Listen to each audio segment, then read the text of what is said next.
ఇప్పుడు గతంలో ఏం జరిగిందో దాని వెనక్కి వెళ్తే కేసీఆర్ కుటుంబం 1000 సంవత్సరాలు జైలు శిక్ష అనుభవించాల్సి వస్తుంది. కాబట్టి వాటికంటే భవిష్యత్తులో తప్పిదాలు జరగకుండా నిజమైన రైతులకు మేలు చేయాలన్నదే మా ప్రభుత్వం యొక్క విధానము. కాబట్టి ఈ రోజు ఒక మంచి నిర్ణయం ఈ మంత్రివర్గ సమావేశంలో తీసుకున్నాం. కాబట్టి మీడియా మిత్రులకు కూడా నా సూచన, అనవసరమైన అంశాలు అనవసరమైన వివాదాలకు తావియ్యకండి. స్పష్టంగా మళ్ళీ నేను చెప్తున్నా, వ్యవసాయ యోగ్యమైన ప్రతి ఎకరాకు రైతు భరోసా వస్తుంది. ప్రతి ఎకరాకు సంవత్సరానికి 12,000 రూపాయలు ఇవ్వడం జరుగుతుంది.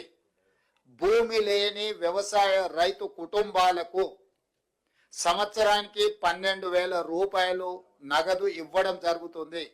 ఆ పథకం పేరు ఇందిరమ్మ ఆత్మీయ భరోసా.